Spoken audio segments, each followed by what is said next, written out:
Boa noite, boa noite. Nós estamos recomeçando uma live sobre infertilidade e homeopatia, trazendo a maior diretriz da Organização Mundial de Saúde, que trouxe para nós em novembro de 2025, tá? Ó, fresquinho, acabou de sair do forno com um pão de queijo no forno, e eu quero trazer para vocês o que tem de novo, o que tem de lindo e o que tem de absurdamente homeopático nessa diretriz. Eu comecei a live, então eu vou repetir um pouquinho porque a live caiu, tá, Naila? Bem-vinda, meu amor, bem-vinda de volta. Vou dar uma repassada aqui de novo, tá? Só para deixar a live gravada. E na sequência a gente começa da parte que a gente estava, tá? Que tem de lindo, mil vezes lindo nessa fala da Organização Mundial de Saúde aqui, ó. Hoje nós estamos floridas porque é dia de festa quando se trata de saúde, tá? Essa diretriz, gente, essa live hoje não é uma live só sobre saúde, exclusivamente sobre saúde, tá? É uma live que se seria só sobre saúde já seria linda, mas é uma live inteiramente do meu coração para os direitos humanos, tá? Eu quero reforçar isso de uma forma assim linda, porque é o que traz essa diretriz da Organização Mundial de Saúde pela primeiríssima vez, falando sobre infertilidade, sobre tentantes, sobre saúde sexual, de uma forma incrível, tá? Bem-vinda, Nelma, bem-vinda, Tati. Vamos lá. Então, o que nós temos já no início dessa diretriz e o que essa diretriz favorece as práticas integrativas e complementares? E o que favorece, inclusive, quem trabalha no SUS, tá? A gente tem aqui 3 palavras que a Organização Mundial de Saúde coloca com uma necessidade e por que são... exatamente, Nailinha, direitos sexuais e reprodutivos são direitos humanos e a gente vai falar muito disso aqui, porque a gente precisa lembrar disso, que nessa época, nessa era, a gente precisa reforçar muito direitos humanos, tá? Eles colocam aqui, qual que é o objetivo dessa diretriz, né? De 262 páginas terem sido investidas, tempo, energia, dinheiro, para ser circulado essa diretriz, tá? Então, eles colocam como 3 palavras. Nós precisamos ter um cuidado que seja seguro, que seja justo e que seja acessível. E essas 3 palavras são palavras muito preciosas. O que eu quero trazer para vocês com essas palavras? Quando a gente trata de homeopatia, quando a gente trata também com outras práticas que são de terapêuticas que vão olhar para a questão existencial do paciente, a gente está olhando para um cuidado seguro, porque eu estou olhando para o corpo, mas eu também estou olhando para a alma. Eu estou olhando para o pensar, para o sentir e para o agir, tá? Eu estou olhando para um cuidado que é justo, porque eu dou a mesmíssima consulta para um particular e para um SUS, tá? E eu trato os dois, né? É um cuidado também que é um cuidado acessível. Então, essas 3 palavras, essa diretriz não fala diretamente de homeopatia, mas aqui a gente pode reforçar que a homeopatia, ela tem essa trindade, né? Dessas 3 palavras que a Organização Mundial de Saúde coloca e que a gente faz todo santo dia, tá? O que ela vai falar já de início, o que é infertilidade, tá? Infertilidade é uma falha após o casal ter tido relações sexuais de uma forma regular, repetida, né? Após 12 meses ou mais sem uso de método, tá?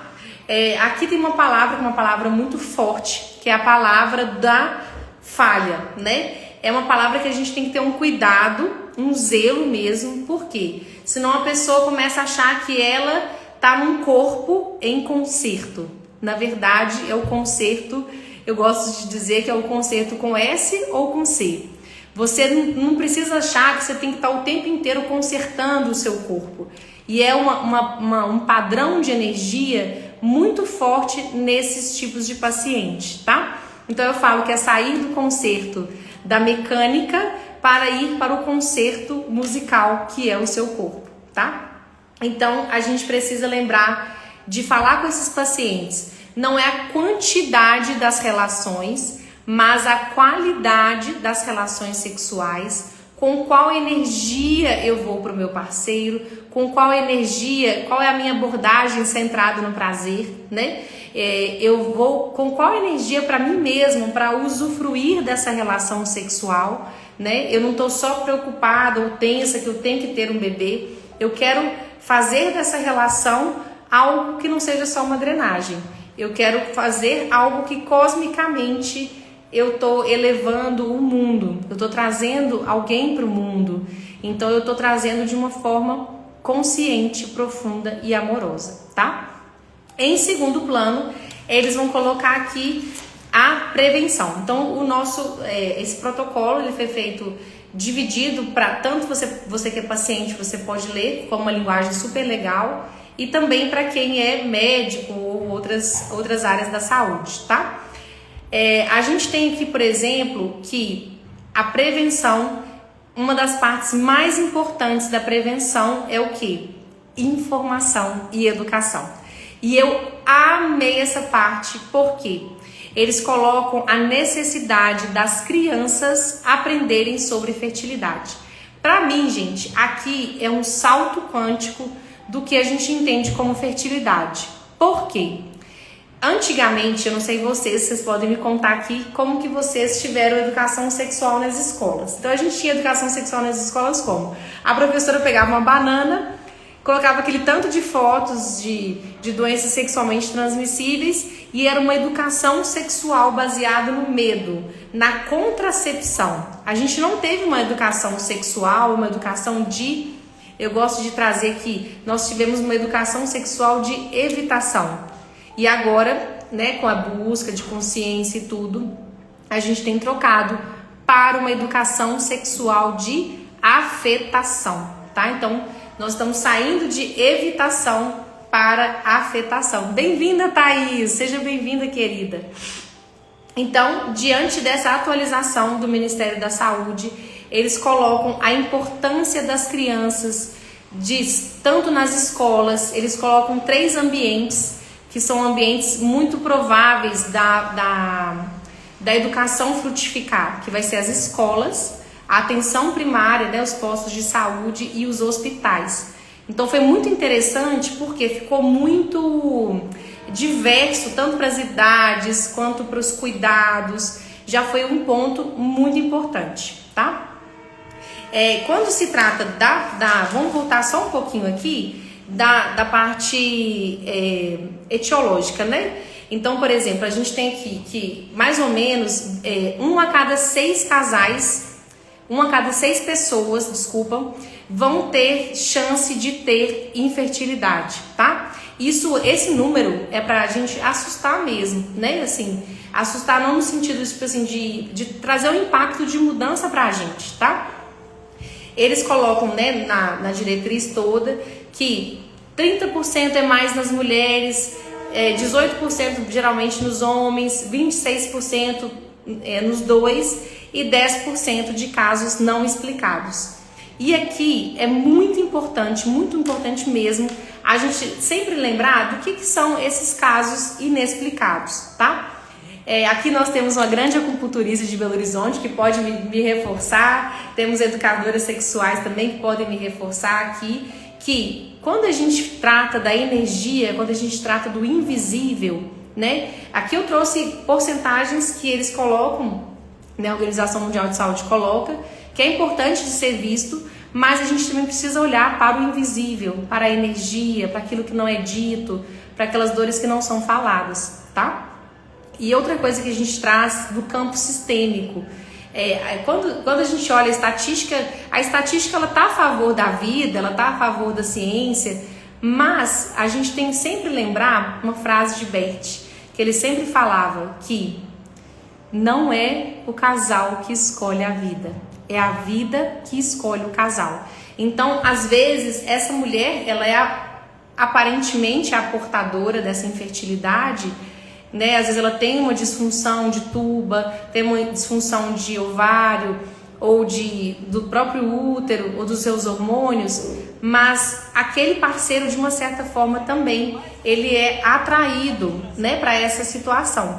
Então é um ponto que eu sempre gosto de trazer aqui para não ter acusação, né? Esse lugar do diagnóstico é um lugar de cuidado, não é um lugar para um ficar com uma flecha de um lado e querendo atingir o outro. Na verdade, é um lugar de acolhimento. Eu sei que talvez eu traga algo emocional e às vezes o outro traz algo físico, né? Então a gente precisa sempre olhar essa multiplicidade dos olhares, tá? Eles vão colocar também nessa diretriz, essa diretriz para quem chegou depois, é a diretriz da Organização Mundial de Saúde sobre infertilidade, saiu em novembro, tá? Tá fresquíssima, cheia de novidades. E eles colocam 6 pontos que são essenciais para a gente olhar para a infertilidade. Então é muito importante que a gente sempre olhe para a igualdade de gênero.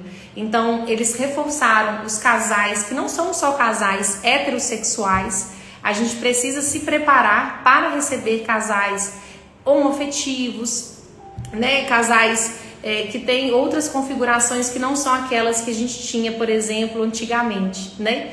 E ter um olhar de também trazer para eles o olhar de uma permissão interna de que, porque eles são diferentes, eles também merecem ser e receber essas crianças, né? Das mais formas diversas que a gente tem.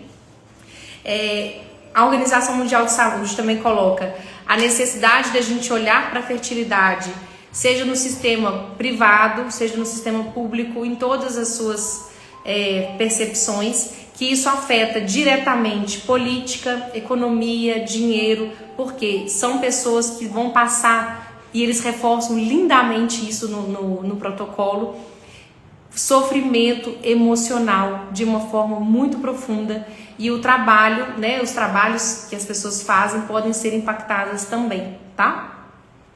E a última coisa que eles falam é a questão de todos terem direitos, tá?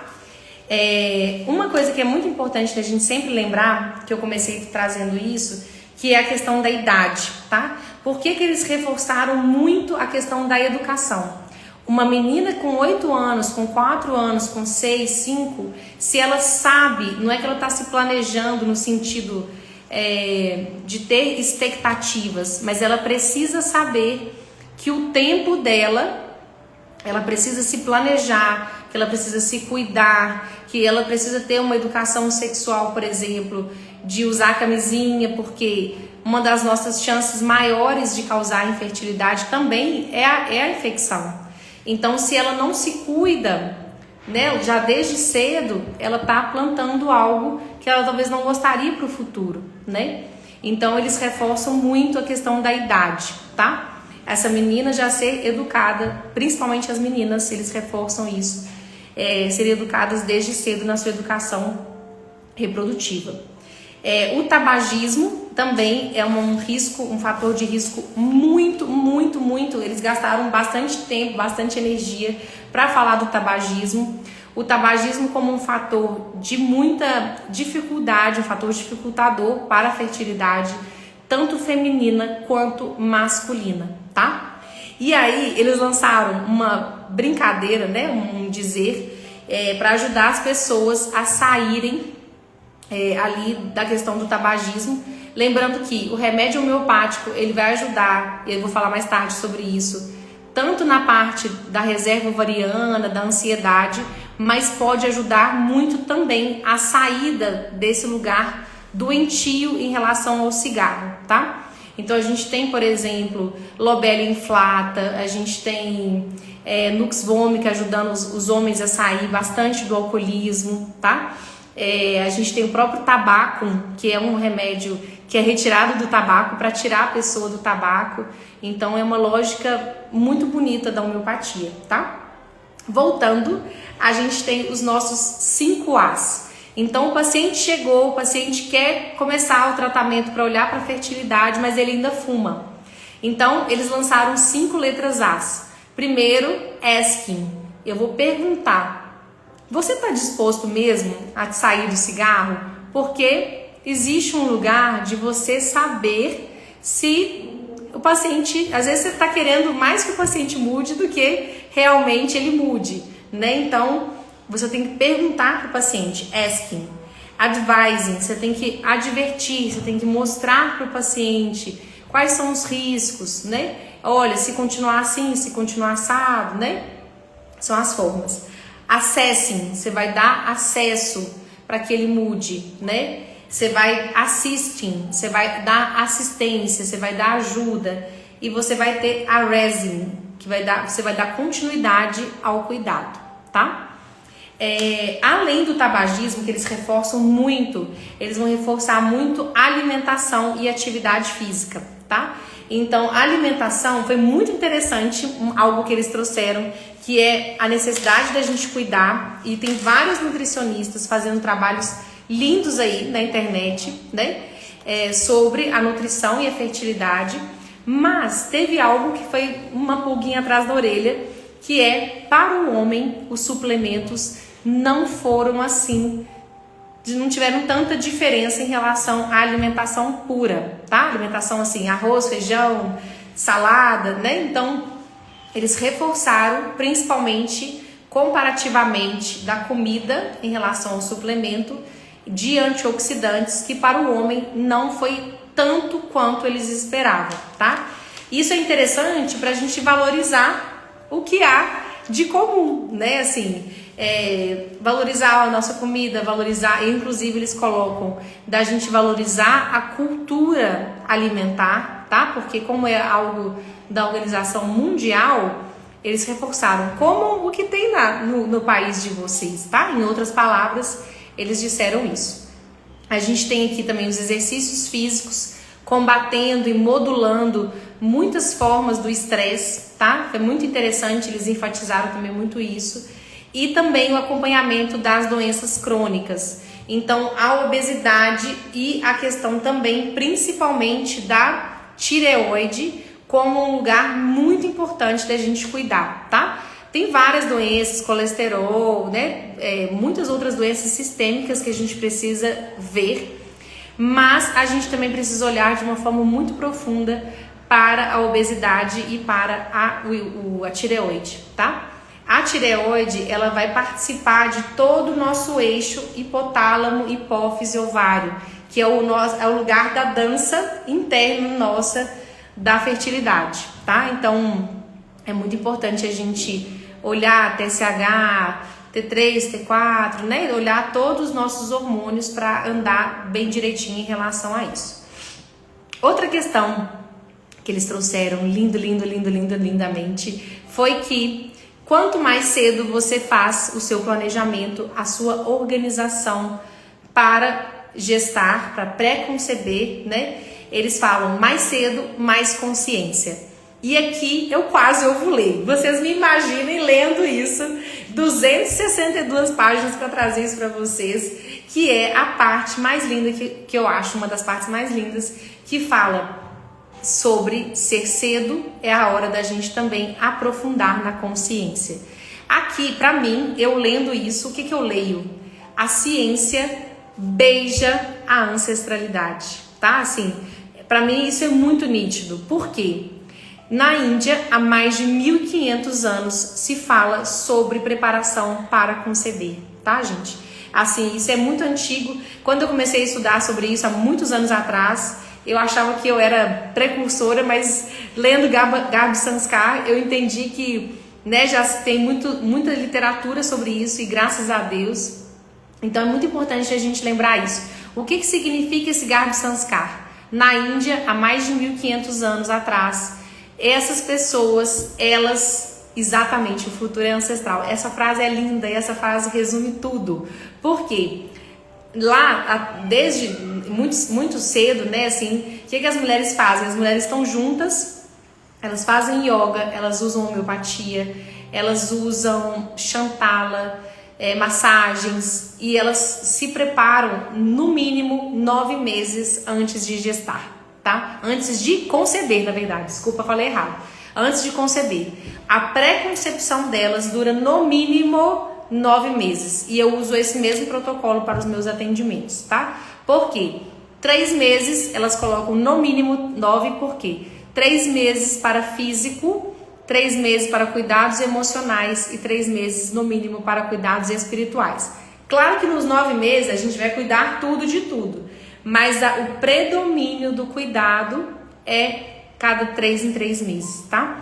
E isso é muito bonito porque se a gente for pensar, a gestação também é pensada em trimestres, né?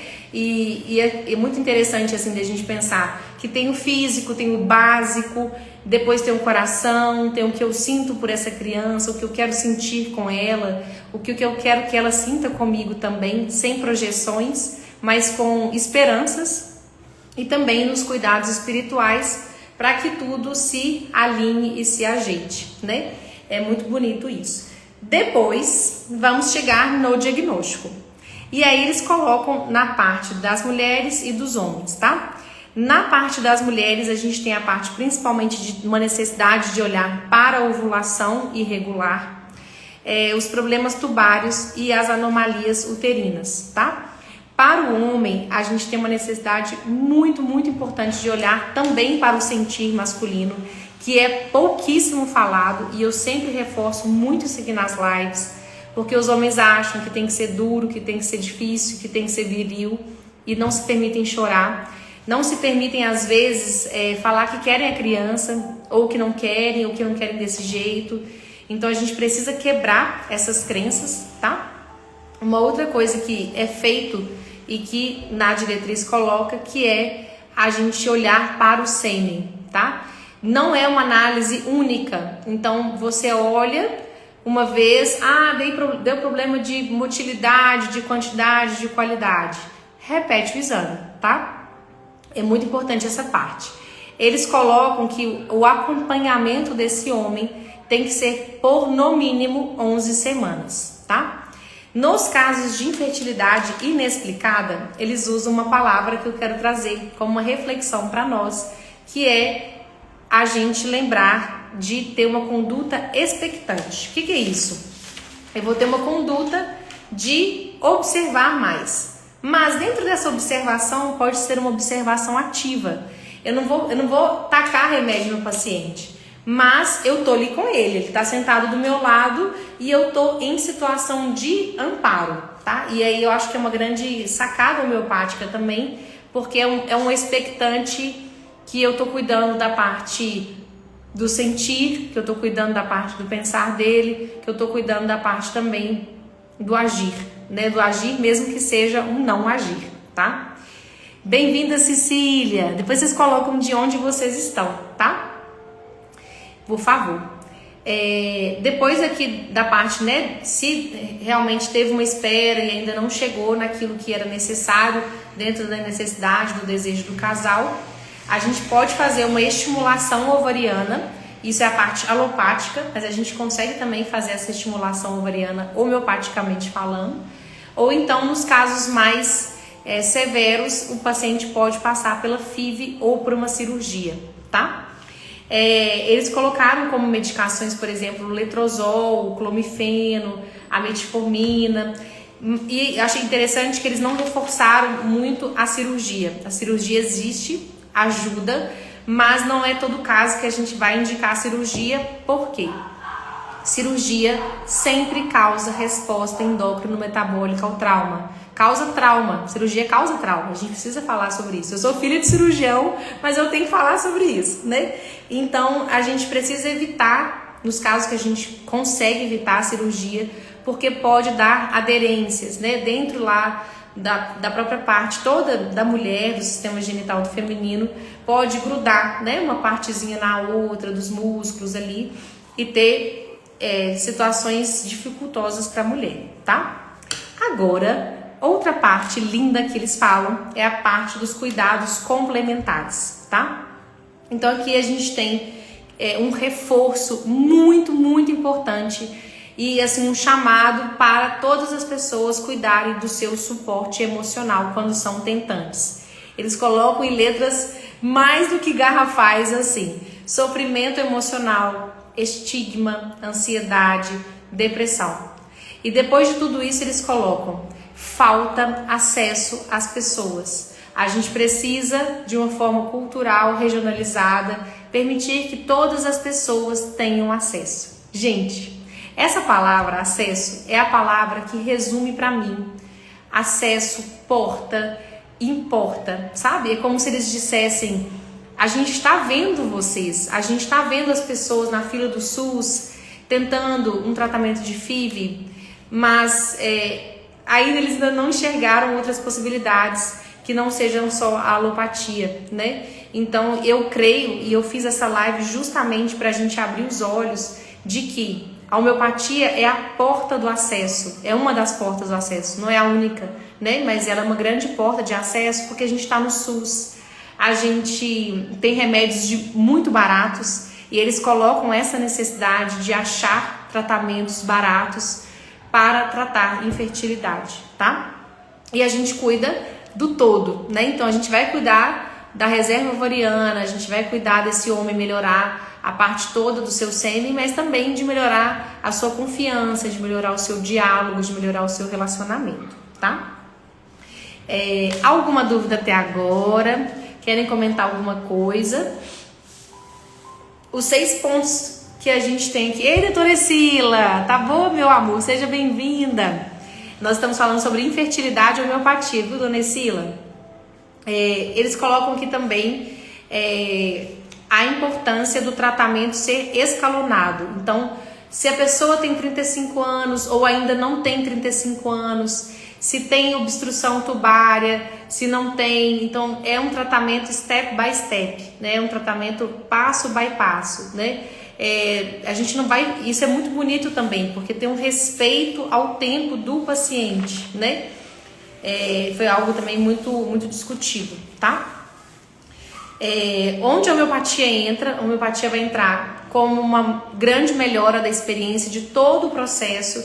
A gente tem uma longitudinalidade, a gente vai cuidar desde quando essa mulher pensou em ter o bebê, né? Depois de quando ela resolveu com qual parceiro, depois dessa conversa, a consulta homeopática ela pode ser feita em casal, isso eu gosto muito de reforçar. Então, por exemplo, essa mulher está com dúvida, mas o homem não está. De que forma que a gente pode fazer o diálogo deles melhorarem, tá?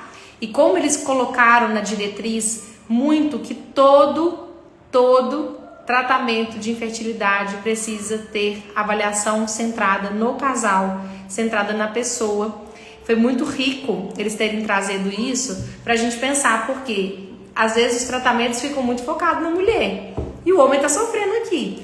Então, a homeopatia vai trazer isso, vai trazer esse lugar da integridade, da equidade interna, né? Tanto social quanto interna também, pessoal e do casal, tá?